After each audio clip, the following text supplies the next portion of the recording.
So for those of you who aren't aware, UCLA is actually one of 60 schools in the US that are affiliated with Fashion Scholarship Fund. So this is a nonprofit organization, and they're devoted to promoting the next generation of fashion, the fashion industry. And they do this two ways: one, through scholarships, so 7,000 to 30,000. And the next is with job and internship placement. So either in the creative or the corporate sector of the fashion industry. And so their partners range dramatically from Dior, Coach, Ralph Lauren to Milk Cosmetics, Estee Lauder, Michael Kors, honestly, a whole lot more, Urban Outfitters, Levi's. Yeah, and so the big question is how to get access to these resources. So every year they hold a competition. It's a case study based competition, and submission requires that, like on the screen, the eligibility for it is that you do have to be a full-time undergraduate in the fall for the next round, fall of 2020, as well as have a GPA of 3.2 or higher. But other than that, it's open to all majors, and you don't have to be associated with any program specifically at UCLA. And the application is portal-based, so they use a portal called WiseHive, and it's it's currently active right now, and until October 18th. Yeah, and so you apply through one of 4 categories. So for this year, they change it every year. For this year, it's design and product development, merchandising, marketing analytics, and supply chain. So being a UCLA Bruin, if you guys are interested in this awesome opportunity, please, please, please utilize both us, the Career Center, as well as the UCLA Scholarship Resource Center. And so for us, we would love to help you with resumes and cover letter, which is also a significant part of the application. And they do have certain unique requirements, and they do require you tailor those pieces to why you want to be a member of FSF. And so we can help you start to end, literally blank to print with that process. And on the other hand of the actual case study itself, UCLA Resource Center, all of their counselors are very experienced with this program, helping Bruins like me actually be a recipient of the competition. And they will help you literally from brainstorming to hitting the submit button in regards to the actual case study. And so I've put the direct liaison to the program at UCLA. His name is Mac Harris. His email is on the screen, and he asked that you please direct general questions to him. And if you do have specific ones, I will be more than happy to answer them after towards the end of this event, or you can set up an appointment with one of the counselors. The link is also on the screen. And with that, Grace, let's meet our panelists for the evening. I'll be introducing our panelists today to you guys. So today we have 2 fantastic alumni, and the first one I want to introduce you guys to is Taylor Steffen. So she's working as a senior beauty and style editor at E! News, and she has previously worked at Bulgari and Dolce & Gabbana. So Taylor, could you please take a few seconds to briefly introduce yourself to the audience? Hi guys, my name's Taylor Steffen. As Kendrick said, I am a style and beauty editor. I've kind of worked throughout my 20s, so for 10 years basically, I've been in fashion and beauty, and I've worked in all different facets of the industry. So I'm excited to get into it with you guys. Thank you. And for our second panelist today, we have Lainey Chu, who is on the Textile People's team as a business partner coordinator, and she's also involved with Fabletics and Savage X Fenty. So similarly, Taylor, could you take a few seconds to introduce yourself? Hi everyone, I'm Lainey Chu, and yes, I work for Textile Fashion Group. We're actually a parent company of a total of 5 brands. So Fabletics and Savage X Fenty are definitely, I think, our more notable brands, but the other 3 include Just Fab, Shoe Dazzle, and Fab Kids. And overall, I enjoy being a part of the HR here at Textile. Thank you very much for that. So now we're going to step into our moderated questions, but just as a forewarning, so if you guys have questions for our panelists, please submit those into the Q&A and not the chat, and we'll be sure to reach all of those after we are finished with the moderated questions. Awesome, thanks Kendrick. All right, so first question of the night. So We would love to hear both of you explain a little about what inspired you to pursue a career in fashion, and in connected to that, how has your career developed since that first exposure to the industry? And Lainey, if you could start us off with that. Yeah, these are great questions. Well, so for me, pursuing a career in fashion, I think first off, I want to state that, my first job out of college wasn't actually in fashion. I was at two companies before landing in the fashion industry. So the first one was in entertainment, and then the second job was actually at a business ed tech startup. So I think I just want to put out there to all the students that, if your first role isn't immediately in the industry that you want it to be, that's perfectly fine. Sometimes your journey isn't necessarily linear.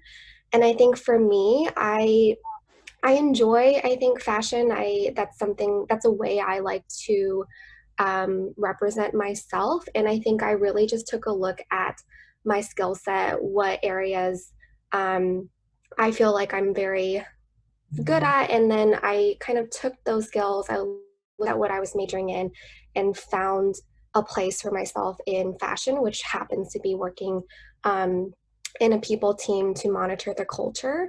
And then for me, how has my career developed since my first exposure?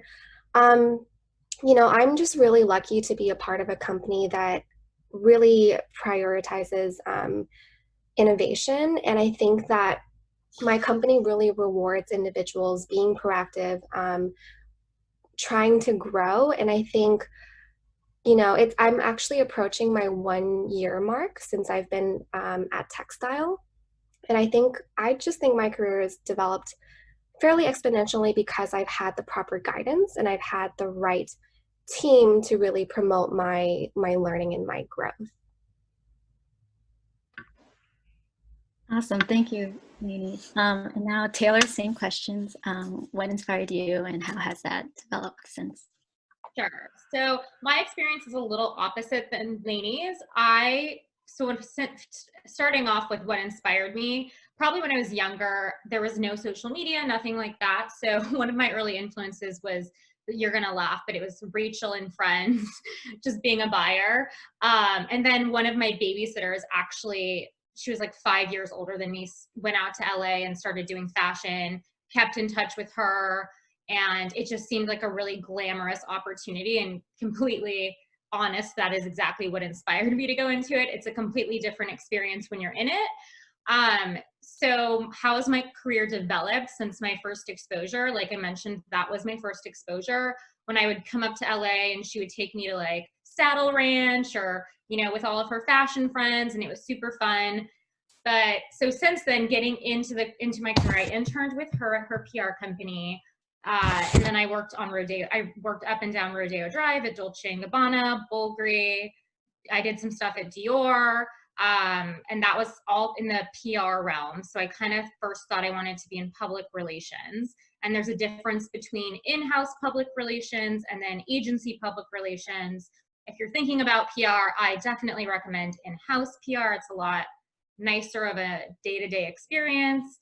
And then after that, I went on to the editorial side, which is a totally different experience and skill set.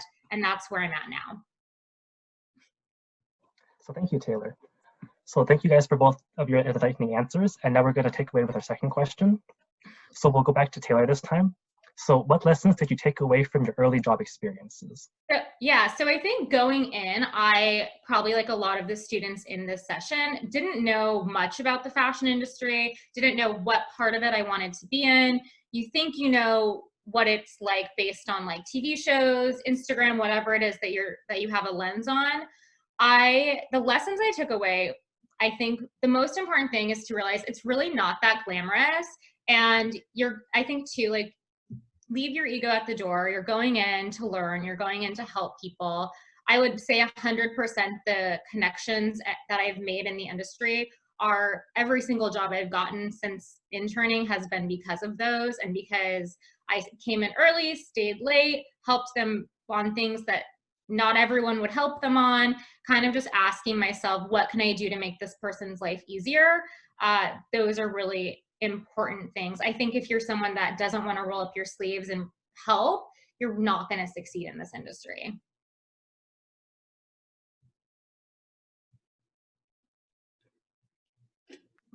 Sorry. So thank you, Taylor. And then Lady, how about you?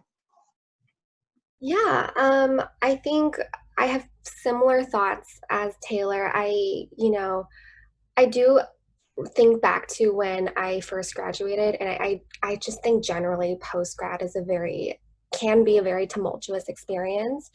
And like Taylor said, I think it's perfectly fine to, reiterate to yourself that it's okay if you're not landing that perfect job immediately. I think that UCLA mentality is a little perfectionistic, and I think we do want to get that like first internship, first job as soon as possible. But it really does take a lot of trial and error before, and really that is what it takes before you figure out what your niche is within the industry and where your strengths lie. And then secondly, Taylor was touching on, I think, something that's very meaningful to me being in HR. I'm a very people person. And I would say that what was very influential to me were my managers. And if you're lucky to find a mentor immediately, or if you have to actively go and seek one out. But for me, I think having really good managers to coach me and guide me, especially when I was making mistakes, because I've had, I think, my share of both very encouraging managers and also managers that micromanaged or people who didn't really foster that trust and allowed for my independence to grow. And I think in this industry, along with having connections, along with having people to look after you, I think that's so essential. And I think surrounding yourself with a good network, I think could push you along your path probably a lot quicker than if you have to go at it alone. Great, thank you guys so much for sharing that. And so moving on to the next set of questions. This one is more directed towards Lainey, and then we will direct another towards Taylor. But we wanted to know, given what you just said, if you can help contextualize that into the work experience that you've had at different companies. So as the screen says, a newer fashion company, about 10 years old, an e-commerce company, and a subscription-based company. Yeah, so again, I'm very lucky. I love my company culture since I've joined all the way through to now. And I do think those 3 bullets you listed are part of what makes the culture at my company so unique. So for textile as a whole, our CEOs founded the company back in 2010. So we are hitting our 10-year anniversary this year. And then specifically for the 2 brands that are more popular for Fabletics, it was founded back in 2013. And then Savage X Fenty from Rihanna is very, very new. So that was back in 2018. And I think what I'll say about a newer fashion company is, going back to what I said earlier, we have 3 mindsets at our company, and one of them is innovation. And from the top down, from our all hands meetings with our CEOs to, just our daily managers, everyone preaches that because we're so new and because we are trying to make a name for ourselves. So Fabletics, for instance, one of our biggest competitors would be Lululemon, right? Which is significantly more established than we are. And really, I think the advantage that we have by not being established is we don't have a lot of processes in place. We're constantly testing our marketing, constantly testing our product. And I think we're very flexible as a company. And one thing I'll say is obviously me zooming from here, we have pivoted to everyone working from home. And along with a lot of just our plans, with this pandemic, I was very pleasantly surprised by how quickly we just had to turn around for a lot of things. And to me, I attributed that to us being a fast-paced moving newer company. And that's not to say older companies are slower by any means. That's just one observation I made at Textile. And then with us being an e-commerce company, that's particularly relevant now. So I am specifically the HR representative for our Fabletics retail branch. So as you know, the retail industry is going through a lot of changes with this pandemic. And for us, we closed down all of our stores and they're still closed.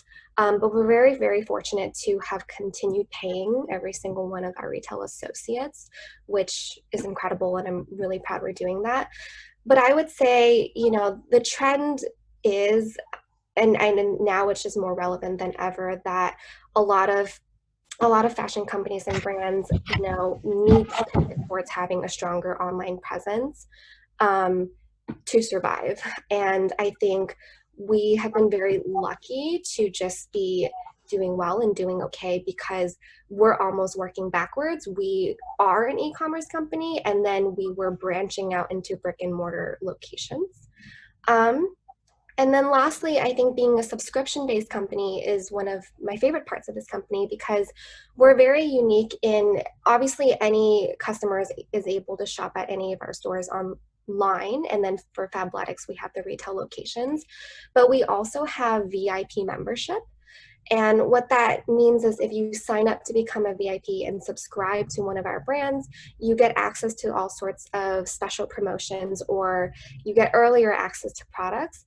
And what I really like about being at a company that does that is we really personalize and tailor the products that we wind up pushing out per the data we receive from the customers, right? I think the relationship that we wind up having with our members, as we call them, it's filled with the data that we get based off of people shopping online. And from that, I think we create a really unique shopping experience that you can feel both in store when I've gone shopping at Fabletics myself, and then also online when you see what types of leggings are presented to you. So all around, I think, and I'm happy to share more later on when we break out, but all around, I think I'm at a very unique company because of these 3 points. Thank you, Lainey. And so now we're going to swing it over to Taylor. So Taylor, based off your broad range of different experiences, could you please tell us a little bit about your experience working at a fashion studio, in celebrity relations, and also in fashion editing? Sure. So I'll kind of run through each one that you're mentioning and describe what it was. So again, like I said, I had no idea what I wanted to do, I also had no idea what working at each one entailed. So a fashion studio is more like a PR showroom or in-house for, at Dolce & Gabbana, I did client, what is it called? What's it called? I can't even remember. Studio services, sorry. I was gonna say client services, but it was called studio services. So that's essentially retail. But the customers you're dealing with are celebrity stylists, people on set for shows. So they're coming into your office and you're helping them pick stuff out, and you're just on a cycle of them bringing it in and then bringing it out. So that was really like nitty gritty, on your feet all the time. Definitely like a humbling experience. When I worked at in-house at a PR, or not in-house, at a PR firm, which basically a PR firm has a bunch of different clients. So if some focus on fashion, some focus on beauty, some have a bunch of different lifestyle brands, but their contacts, they have a list of editors, influencers that they send products out to, hoping that they get photographed in them or whatever. So a lot of that was just coming up with, if one of your clients was Joe's Jeans, then you would come up with a strategy list of who you need to send that to. And then as a assistant working in a showroom, you're the one then boxing things together, taking them to the post office, kind of doing things like that. So that was a lot of labor. And so that's what I'm saying, when you're starting out, you're going to be doing a lot of labor. So be prepared for that. And you're also not going to get paid a lot. You have to be willing to work either for free, or you need to be able to be willing to work for very little, because at first it's not going to pay well. And then celebrity relations was interesting and fun at times. I was actually, one of my first jobs out of college, I was Cindy Crawford's personal assistant. She had 3 of them. I was the 3rd one on the bottom of that. So I ran a lot of errands. It's interesting when you're working directly for someone, because it's basically their way or the highway. But I will say from that, I learned how she runs a bunch of successful businesses, running her calendar. I knew how to work efficiently. She was just kind of an example for whatever future I had in terms of how I was going to run my day. That was definitely a challenge though, that job. And the other job in celebrity relations that I really enjoyed was when I worked at Bulgari. I was the assistant director of VIP relations. And so that was more, if we weren't so if I worked for like Valentino or something like that, a fashion brand, you would be doing fittings with the celebrity for like the Emmys, the Oscars, things like that. But because it was a jewelry line, we would have most contact with the celebrity stylists. And so they would come in with photos and they would ask us to, we would work with them to come up with the look. But that would be kind of the last step, is the jewelry. And there were times when I would go to a celebrity's house and do fittings with them, and the security guard was in a car behind me with the jewelry. So that was a fun, Bulgari was really fun. And the woman that I was under, she was a really big mentor in my life. And then fashion editing so I made a pivot into the editorial world, and that was kind of just a fluke. I was actually working the door at an exclusive event through Bulgari. And I was one of the women that came into an event. She was asking me, she was an editor for Vogue. And she was like, who's sitting here? Who's sitting here? And I kind of just made friends with her and started talking. And it turned out that she was also the West Coast editor for Daily Candy, which is no longer, but she was looking for an assistant. And so just from engaging with someone at an event, I got a job, and that kind of led me into the editorial world. So from there, I then went to E-News, where I've been for like 5 years. So we can get into like what that entails later, but it's been all, like I keep saying, it's all networking. My job is less on the analytical side and more on the social side. So to do what I do, it really, you have to love making relationships and being social. Awesome. Thank you, Taylor. And so now for a bit more personal and a little poetic question. Was there any moment that either one of you wished to step away from the industry? And if so, what inspired you to stay? And if not, what inspires you to never stray? And Taylor, if you could start us off. Yeah, I mean, this is a tough question because I think there are so many moments where you want to scream and just leave. And I think that's with anything. You're going to get fed up, you're going to be tired. I think for me, like I mentioned, because my job is so social, there, at least, and especially now, not now because of coronavirus, but now in this time, there's a lot of, prior to the coronavirus, but there were a lot of events going on. I was going to things like every single night. Like a brand would throw a dinner, and as a style and beauty editor, you had to show face, but those events would get stacked on top of each other. So you were literally out. I would be at like 3 events in one night, just hopping around.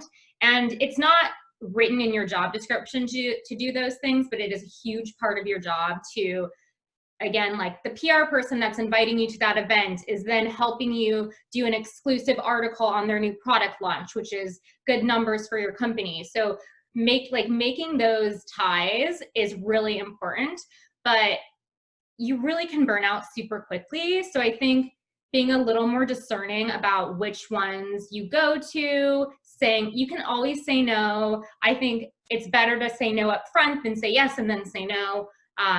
You need to be a person of your word. Like in my job, reputation is everything. So just make sure that you're putting your self-care first, because if you're not showing up as your best self, it's really gonna weigh on you, and it's gonna be too much. So that's my advice, I think, in that department. Thank you, Taylor. And now, Lainey, same question. Was there ever a time that you wanted to step away? And if so, what inspired you to stay? If not, what inspires you to not have that doubt? Yeah, Taylor, preach. Having studied psychology at UCLA, mental health is just something that's so important to me. And I would say my answer is very similar, just with different experiences, but it also pertains to burning out. I would agree. I think, especially when you're first starting out and you're trying to impress so many people, you don't know what your boundaries are at that point until you hit them, and then you crash and burn, and then you realize you're human and you're not getting enough sleep. And at the end of the day, you realize that when you sign up for too many projects, for me, it's like I just wind up half-assing it. And I think I just realized I took a look at my values and how I wanted to be perceived, particularly since I'm more on the business side of things. And I think I wanted to be perceived as someone who was reliable and trustworthy. And because of my inability to say no to projects because I wanted to please everyone, it would tarnish that reputation, because I would finish a project at like 60% and try to pass it over when it wasn't complete.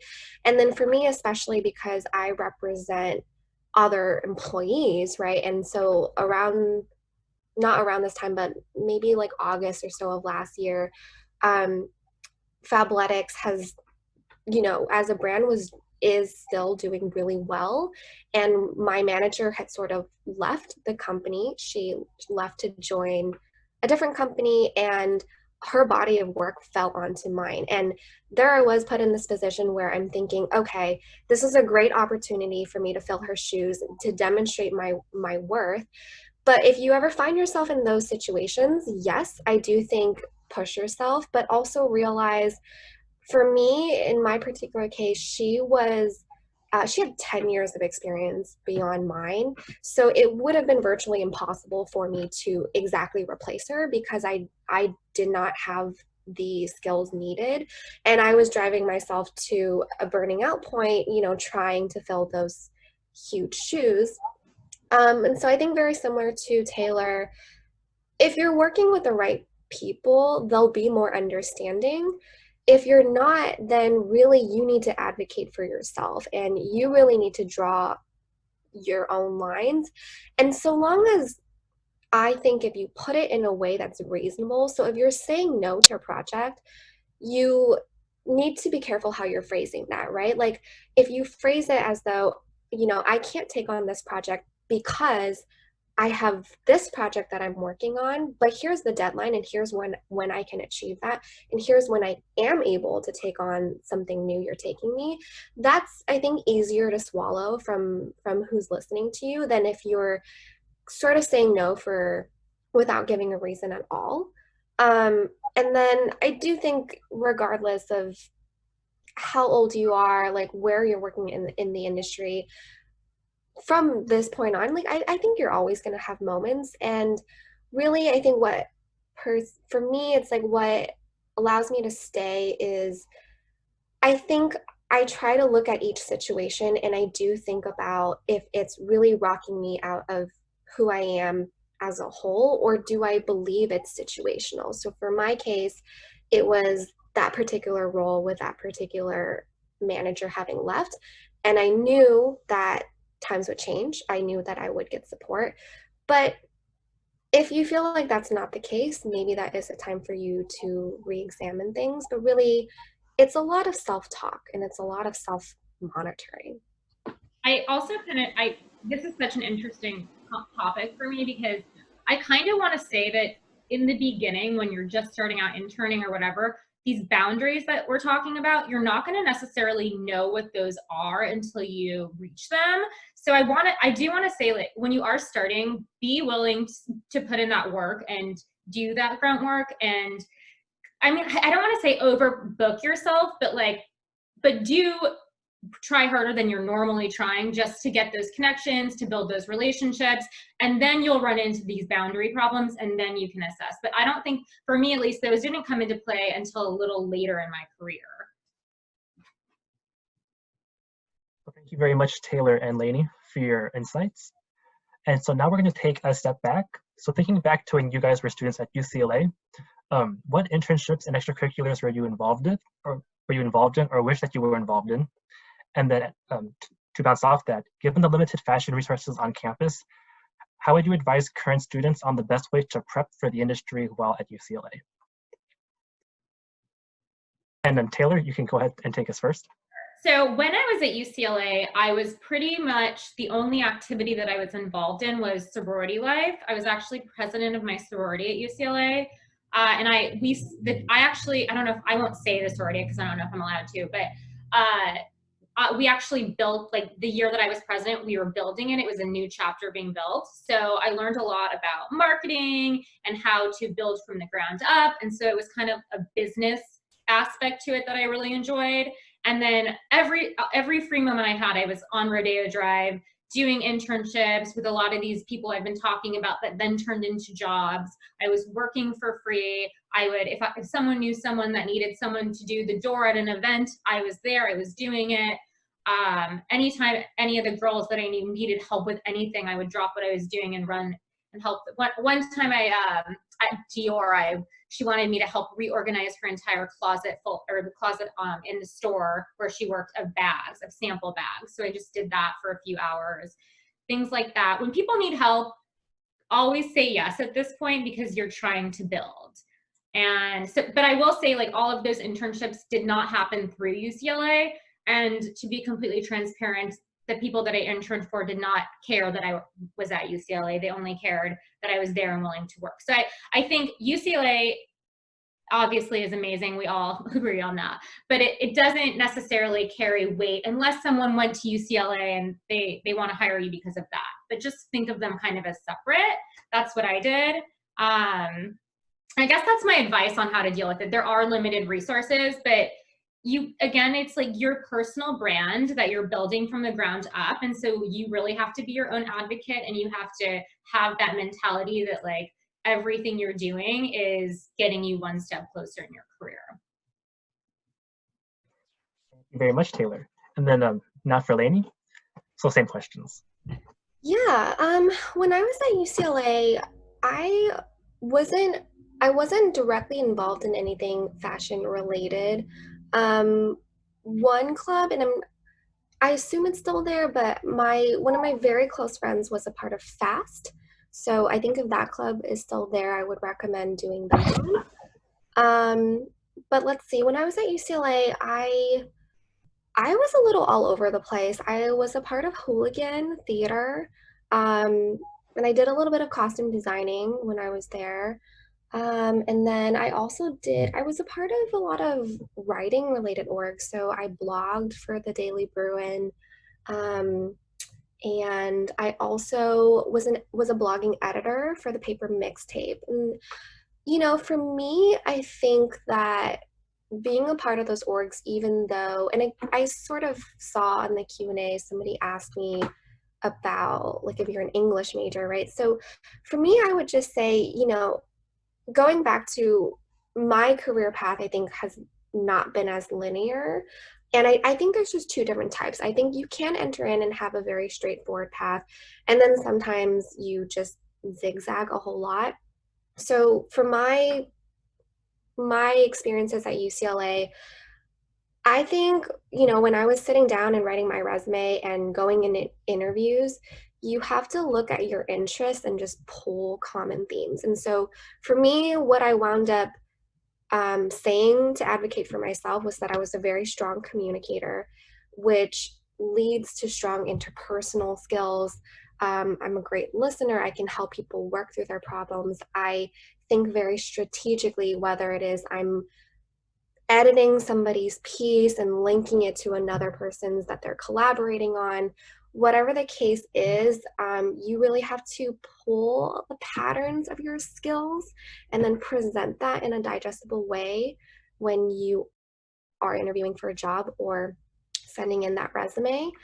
And then in terms of, other than FAST, being in HR and then also having done some recruiting prior to this, I would just say network. I am aware UCLA is a huge school and sometimes you can get lost in that, but that also means that we have plenty of alumni that are out in many different jobs. And I you know, one thing that I did prior to taking this current role, I actually went onto LinkedIn and I just looked up, they have many filters you can use. And I looked up beyond UCLA, I looked up anyone that was in the UC system. And I looked up those individuals that had graduated and worked at my current company. And I just cold messaged so many of them. A few, I mean, not everyone's going to respond. People are busy. But a few of them got back to me and I was able to hop on quick 15-minute calls with them. And in that way, you build connections. And then, you know, like Taylor said, you don't know. You want to keep an open mind. Sometimes you'll bump into someone and then they have a job opportunity for you. Or what happened in my case is you connect with someone and then 3 months later, they say, hey, let's, you know, are you interested in applying to this role? So I think you'll hear probably both of us say, and many people say, that your qualifications, where you go to school, that is important, but a huge chunk of it is who you wind up knowing. Thank you, Lainey. And so now, moving on to the next question. This one is more towards the seniors and the recent grads. So given the unprecedented time that we're in, what advice would you both offer on self-starting your fashion career if you aren't able to find any employment in the industry currently? And Lainey, if you could start us off with that. Yeah, I feel like I almost segued myself into this. I would say, I mean, if you're open to it, I do wonder if there's more freelancing work that's available, or again, if you're open to it, I guess just amassing your portfolio and as much as you can sharing that online. It does depend, I think, on, yeah, if you're going into editing or something like that, maybe that's something that's, or communications, maybe that's something that's more presentable.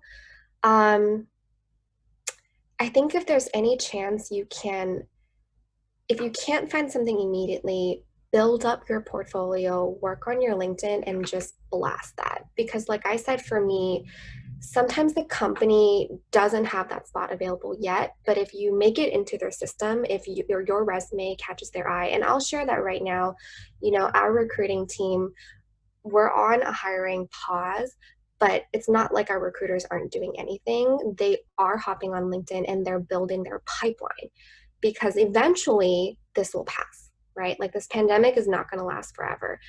Eventually, more and more roles will open up. And as the economy restarts, we'll need more people. So if your portfolio has caught their eye and your resume and just your information has made it into the pipeline sooner, then at the very least, you'll be at the forefront compared to other people who have more of a delayed start.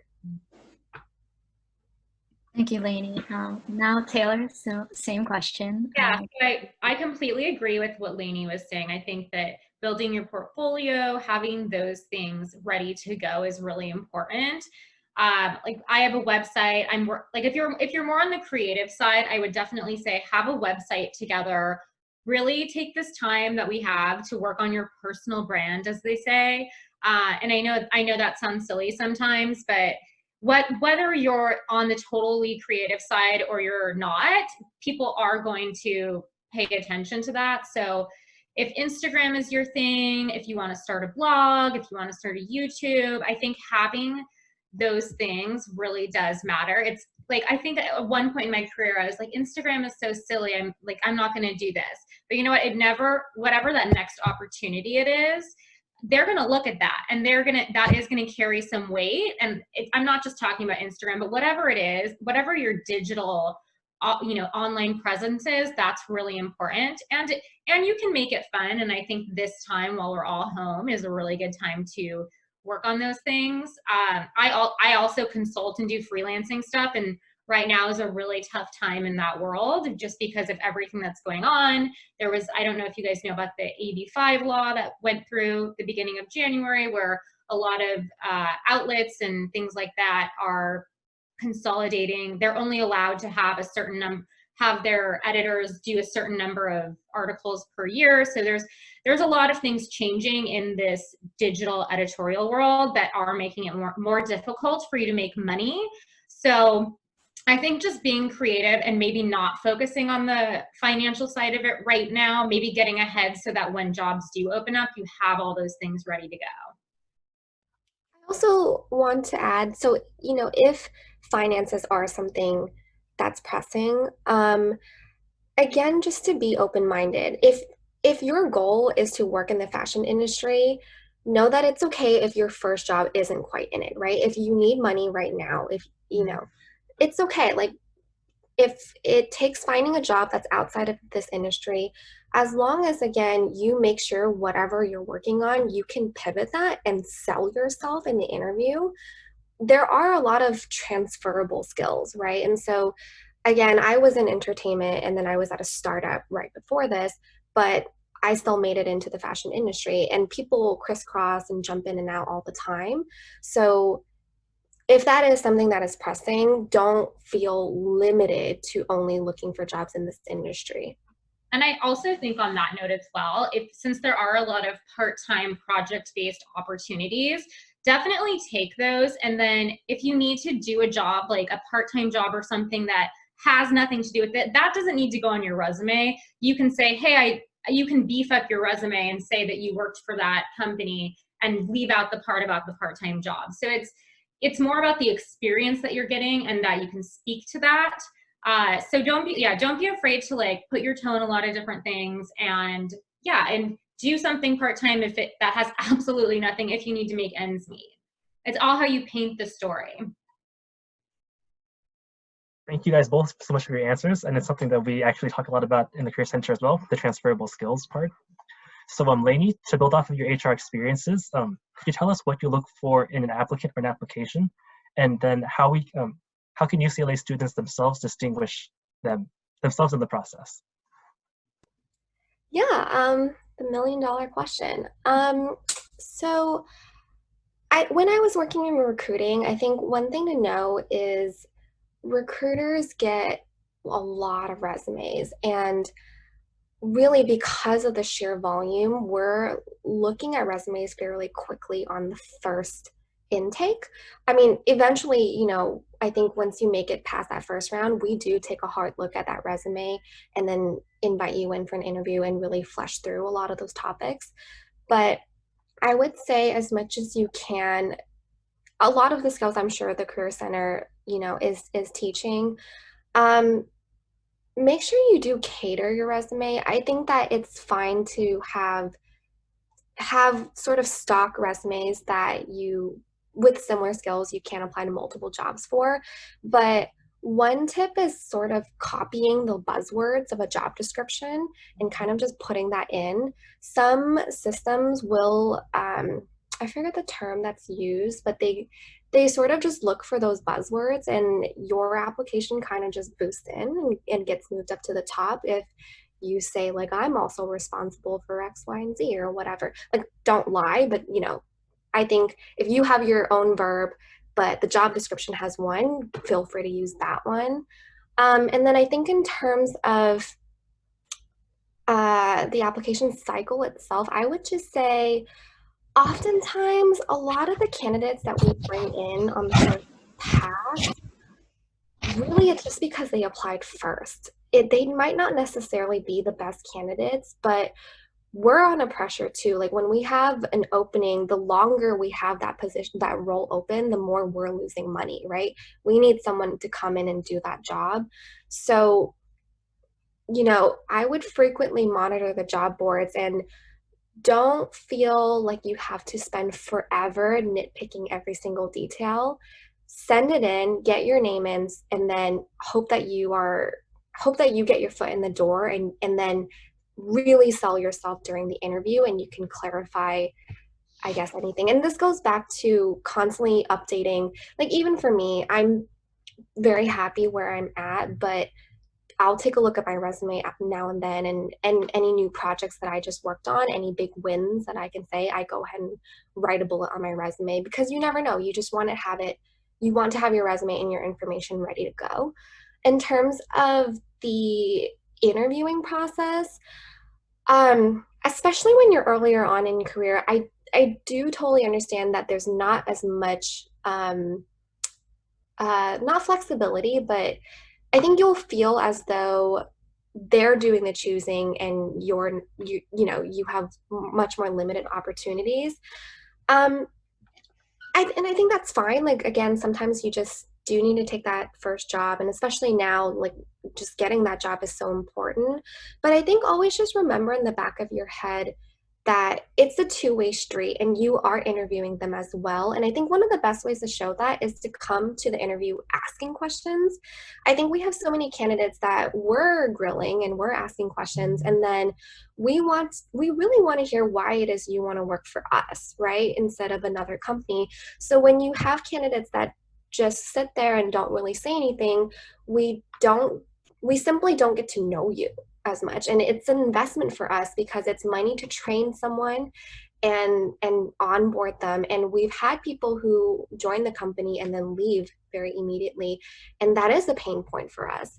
So the more you give us information about us and convince us that this is the company for you and show and demonstrate that you're curious about our company, I think the more you'll naturally stand out, because we'll remember, oh, so-and-so had asked us this about this particular project. It seems like she's interested in working on this, and that's what we need her to do.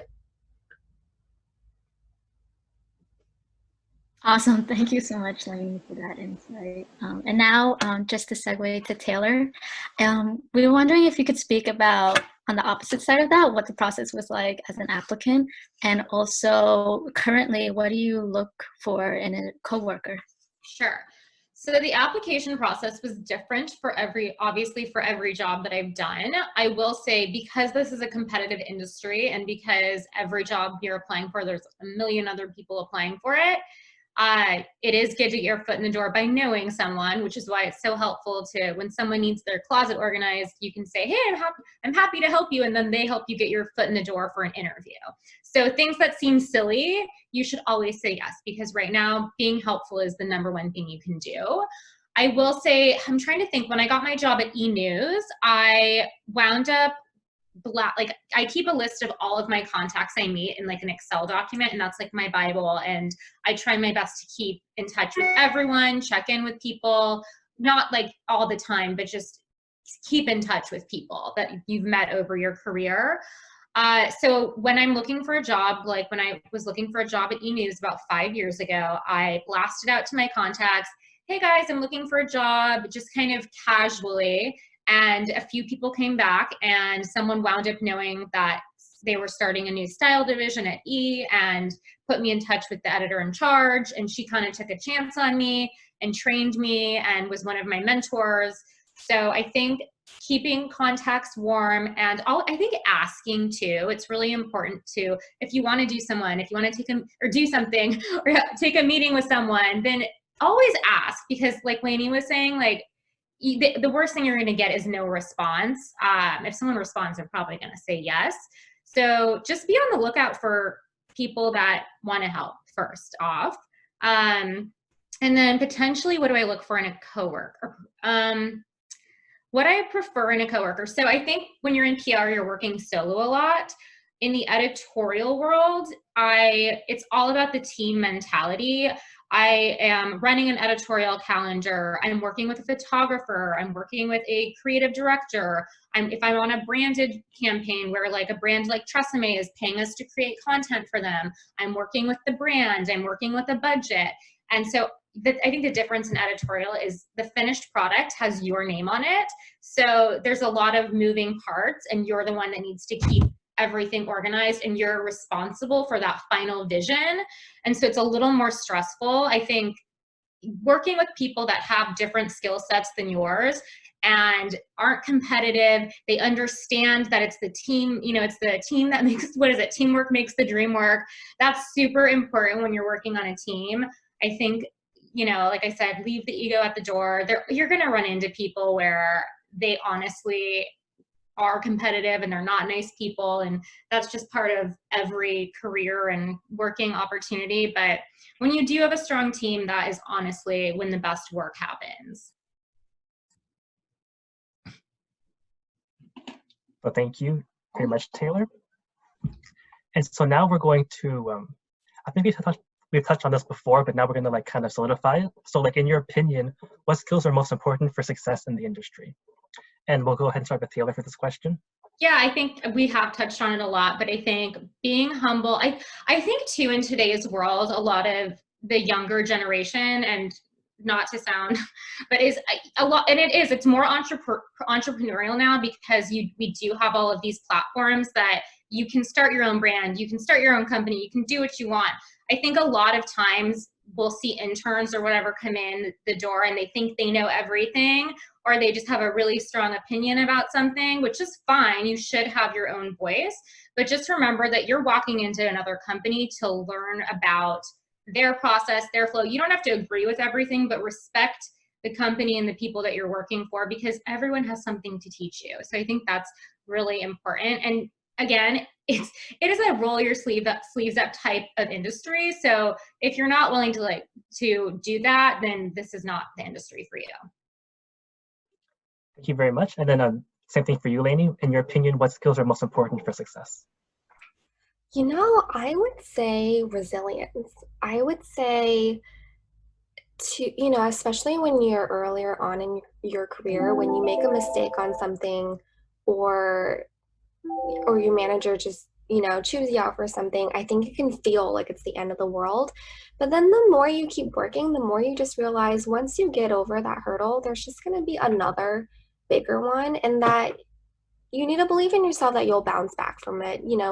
If you get let go, if you get fired from a job, that's gonna really suck. Like I was unemployed for a couple months, but you just have to not let that get to you. And then so long as you think in the long term and you realize this, I think encode things as a temporary setback.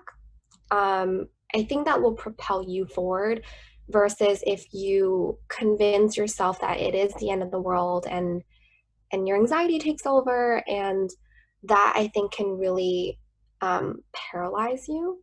So being resilient, staying strong, staying tough, and knowing you can get through it. Thank you, guys. And now moving on to the next question. So we were curious, what recent tool have you both have had a huge impact on both of you and your team members in terms of company operations? And this could be a software or an app. And connected to that, how would you comment on the longevity of this tool or any other tool to boost your job efficiency? And Lainey, if you could kick us off with that. Can I say Zoom? Yeah. That's like a joke, but I also mean it. I think for us, so I would say, okay, specifically for retail, if you haven't already noticed, the retail industry is pivoting towards becoming, I think, a more multi-dimensional industry. Like now that so many of our employees are forced to not be able to like work in person at a store, a good chunk of them, again, so taking the skills that they have, like in being salespeople, being very comfortable talking to strangers, right? A lot of retail employees are being repurposed to simultaneously work for customer service, right? Because essentially it's similar communication skills.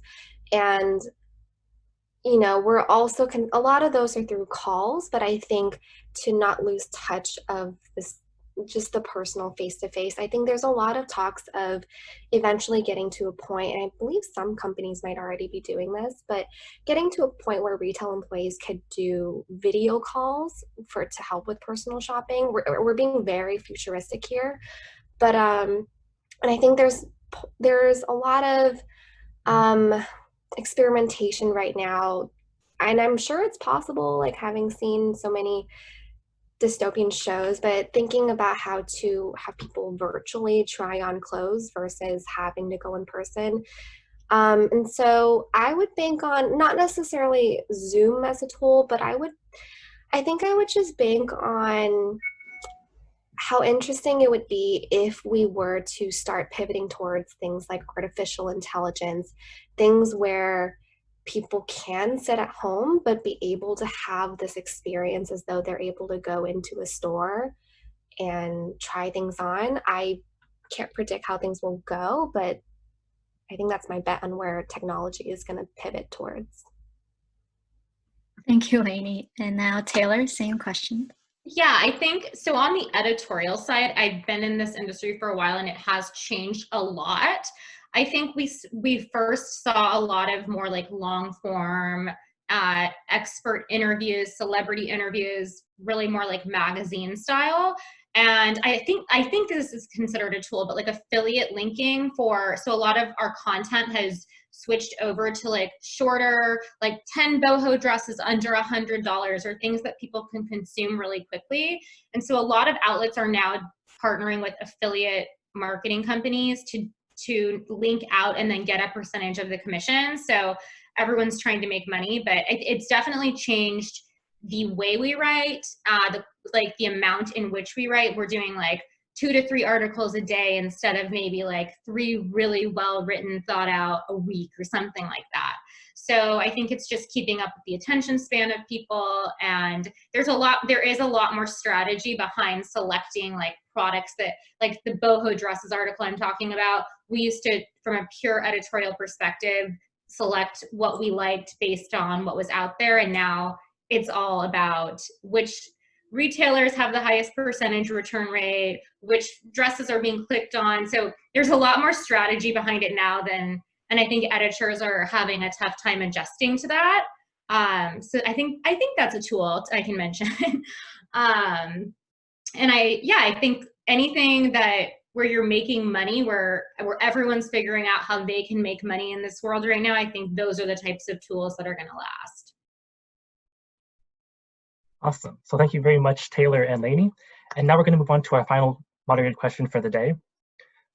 Oops, so we're going to skip one more in the interest of time. So kind of going like macroscopically, and it's like a fun thought question. So what is the biggest problem? So what's the biggest challenge, problem, or question that the fashion industry is focused on tackling right now? And we'll start off with Taylor. Sure. I mean, I definitely think the biggest is, back in the day when you would think of the fashion industry, it kind of had this like mysterious quality around it because not everyone had access to it. And there were only certain people that you would have to go buy your Vogue magazine, and that's where you consumed your information and knew what was trendy. I think now, like I said, there are so many platforms, there are so many voices out there, and some of them are really strong and have come from a great perspective. Some of them are just white noise. So I think discerning what kind of focusing in on what we need to listen to, who we need to listen to, I think can be overwhelming for everyone. So I think people are, I think it's going to be an ongoing issue but you can look at it one of two ways. But I think it's definitely, that's in my opinion what's in the forefront, because it is so accessible to a lot of people now, and a lot of bigger companies like E-News, like NBC, all of these bigger companies I think are struggling to fit into that framework now. Thank you. And then Lainey, somebody, same question.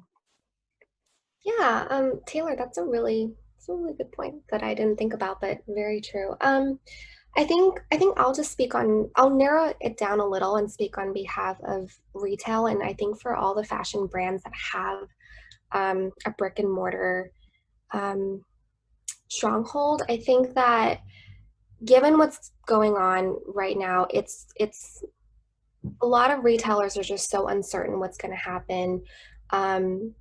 I think like really depending on the market and which location you're at, we're analyzing and studying right now people's new spending habits. One, for the in-person shopping, and then two, just as we go into this economic downturn, how will people's spending habits change? For that second part, I think we're referring to data that we've typically seen in terms of how consumers choose to spend.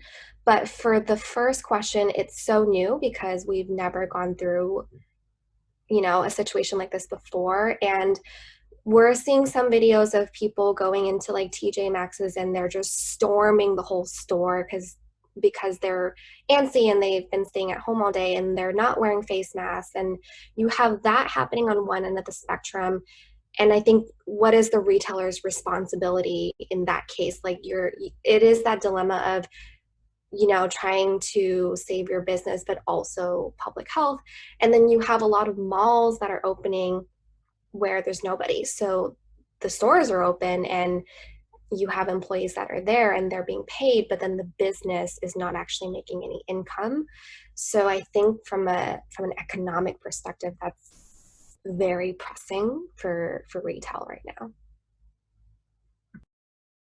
Awesome. Thank you both. And so that concludes the moderated question segment of our meetup. And now we're moving into student Q&A.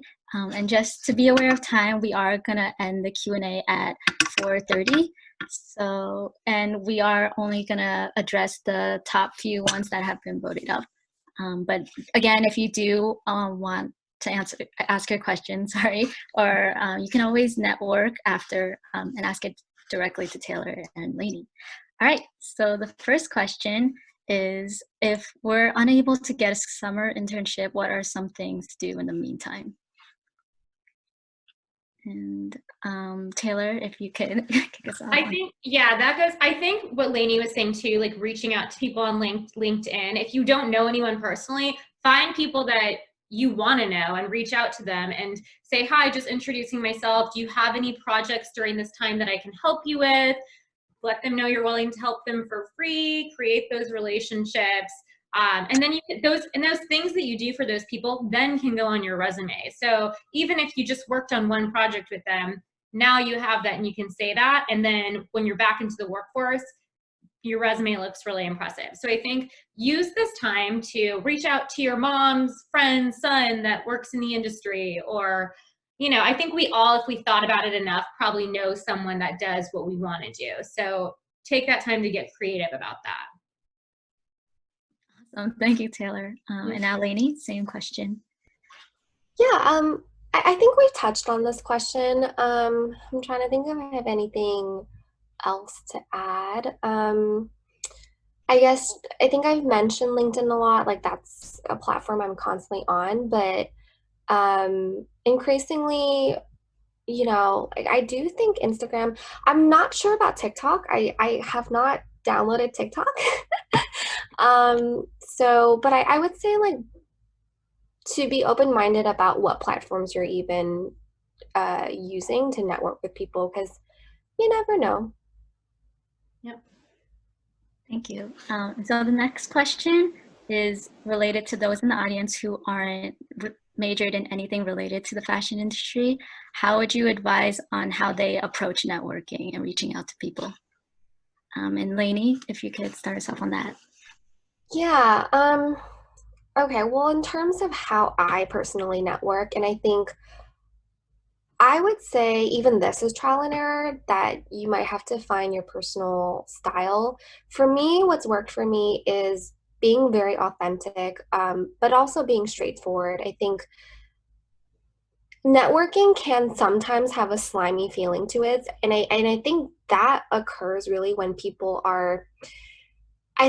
feel very much like they're being used. And I think it's because at the end of the day, networking is a two-way street, right? So if you are seeking help from someone, there also should ideally be something you offer in return, even if it's not immediate. But, I think it's more building that relationship and them knowing if they're going to help you at some point, like, you'll be able to reciprocate that, right? Versus I've seen some people network in this manner that can be, I think, off-putting, especially if you are first trying to build this relationship and it just seems like you're being demanding, or it seems like you're just asking, like, oh, I need help, but like, but you're not focused on that person as an individual. And I think I've just seen those interactions maybe just, not feel as authentic with people. for my style, I think I look to bond with the person in some way, shape, or form. It helps in particular if you have some common interest. So the best way is, I think, if you know someone, like you both mutually have a third party that you know. And then beyond that, like, I don't know, similar job experiences you've had, similar goals that you have in mind if you're both aiming to eventually work in a certain industry, and both of you can see you being coworkers down the line and helping each other out. So I think my overall advice would be to try out your networking method and then be a little more strategic about it. Thank you, Lainey. Now Taylor. Yeah. I think so. Okay, first off, you guys are in college and you're not supposed to know what you want to do and you're not supposed to have any experience. The whole point is that this is a time for you to explore those things. I do remember when I was first starting out, I was really anxious about like, oh, I should know how to do this. What if I say the wrong thing? But I think if you come at it from a really transparent place, like, hey, I saw that you do this. I'm really interested in that. This excites me. I'd love to help you. You don't need to know anything. You're going to learn it as you go. So you're all smart people. You're going to go into the situation excited about it, willing to help, and learn as you go. You're going to be able to respond to things as they come up. But feeling it's natural to feel intimidated by something you don't know, but just know that anyone that's going into it they're in the same boat. So just taking a little pressure off yourself, I think. Like, you're not supposed to know right now. That's such a good point, Taylor. Yeah. Thank you both so much for your answers. So for our next question, I think we also touched on this too, a little bit in terms of the moderated questions, but what should somebody do if they have little to no experience? I think it's kind of the same situation. I think it's really the same. It's like, go into it just being transparent and saying, hey, I want to learn about this. I want to help you. And going from there. You're not supposed to know everything. That's not how the world works. If you're curious, then you explore it and you're gonna figure it out. Yeah, and so in looking at this question, yeah, you're not going to have much experience, but don't disqualify the perspective and the fresh set of eyes that you have. I think, yeah, when you're talking to someone and trying to network with them and then, letting them know you want to help, I think you could always, just evaluate where you come from, what is your background, especially if you're going into something more creative that's allowed to be more subjective.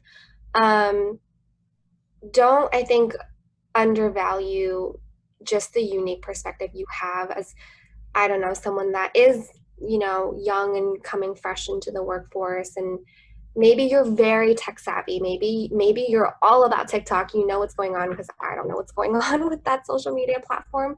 So, if I don't know what's going on and you're saying, well, I know everything about TikTok, like I know how to market this brand to like that demographic, there you go. You have value that I don't have, and it would be beneficial for me to work with you.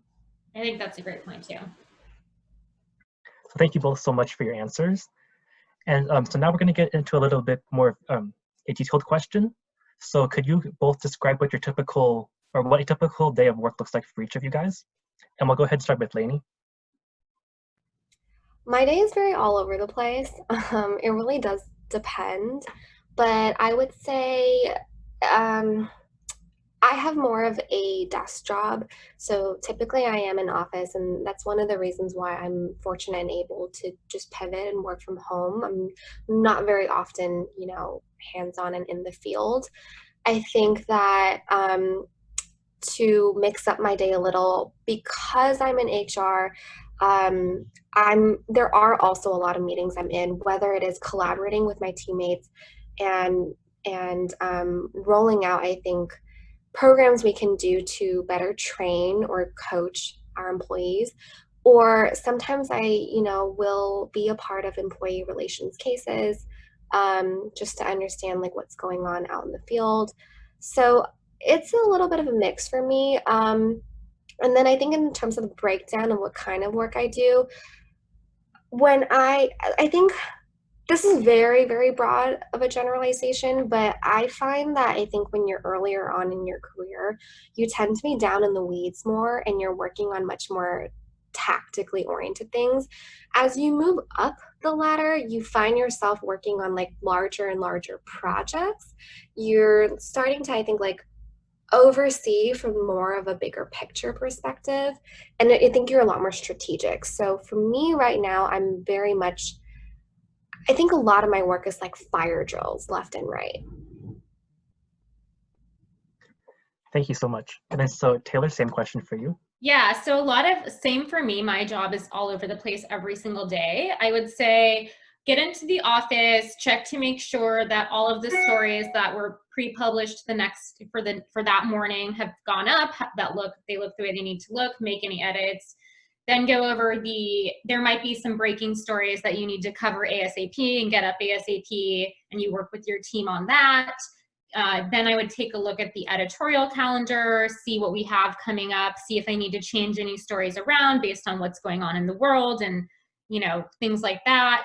I would take some time to look at other outlets and see what they're working on, what they're publishing, to just, I think, when you're an editor, keeping your pulse on your finger on the pulse of what's going on is really important, and seeing what your competitors are doing.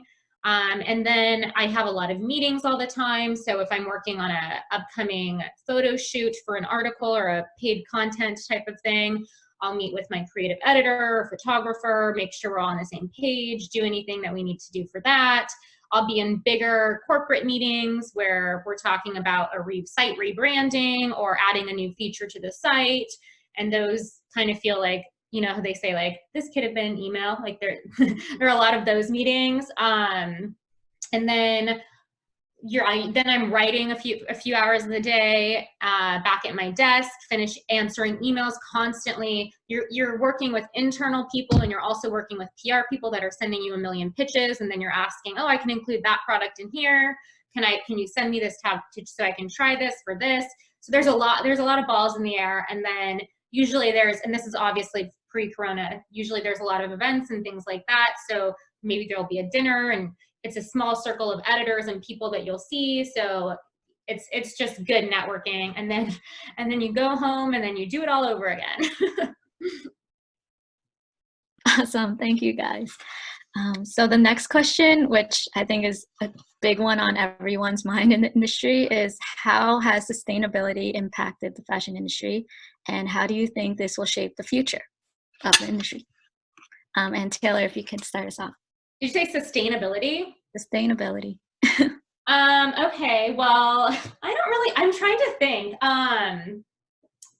Well, and I work on the digital side, so I don't think that that's been like a huge thing. I mean, I think we cover things in a lot of different ways. We're a lot more strategic about. Are you talking about like being wasteful and things like that, or in sustainability, or? I believe, I don't want to speak for the student, but yeah, probably more around like fast fashion and things like that. Okay. Yeah, I think we definitely do a lot of pieces where, like, if it's Earth Day, we'll do a few pieces for that. I think it's tough when you work for a huge company because you're looking at a bigger picture bottom line, and you're not necessarily able to cover things in the way that if it was just you writing that you want to. So you do have to make a lot of compromises. But I think we try and support like larger initiatives, if that makes sense. Sorry, I was muted. 100%. Thank you, Taylor. And Lainey, if you could speak on the topic. Yeah, so last year actually, every year we send out a Great Place to Work survey just to get a pulse check on how employees are feeling about all the initiatives we're doing at our company. And it was flagged at our company that people overall didn't feel like we were doing enough for sustainability. And our CEOs saw that and really took that to heart, and then made a lot of efforts to improve upon that. And I feel really happy to work at a company that does so. Now, I'm not a part of the sustainability task force, so I don't know everything that they are working on, but I think for one thing, prior to that we didn't even have that task force, and then after those results came up, we set one up to be devoted to finding ways for a company to be more sustainable. I think off the top of my head, some of the things I can remember them working on, I think they've certainly made a good number of donations to any charities or any foundations that were related to that. And then secondly, I know that our retail stores took efforts to reduce their carbon footprint. It had something to do with our facilities, and I think like they redrew certain contracts in order just to make sure we weren't being wasteful in terms of energy. Third, well, I don't know how many things I counted, but another thing we did was around at least our office, I think to mirror like, okay, making sure our stores are doing their job. Around our physical HQ office, we, let's see, set up like recycling bins everywhere throughout, and then put up signs letting people know like what you can recycle and what not. And then what else did we do? One good thing about our company, having so much data on sort of having enough data in order to predict inventory and to plan and allocate for that. So what our company is really good at is when there's a launch or when the product drops the styles for like the next month, we actually forecast a really accurate forecast of how much inventory we'll actually need. So then we'll actually produce fairly within, I think, like a reasonable margin, about the right amount. So it's not to a point where we'll sell out everything and there's not actually enough inventory for people to buy, but we also don't produce so many different, you know, product that's then lying around and that goes to waste. We actually just forecast like the right amount. And then right now, a lot of the excess material is actually being used to make face masks. Awesome, thank you guys. And that will be the last Q&A question as we're hitting 4:30. And so now it's, yay, networking time. So yeah, so on the screen, you'll see 2 different breakout rooms or Zoom meetings. And so just copy that URL and go right into it. And so one will be for Lainey and the other Taylor. Also, Kathy has provided the links in the chat as well, so you can just directly copy and paste. But if you do have scholarship questions or career questions, you can stay right here and we can answer that as well.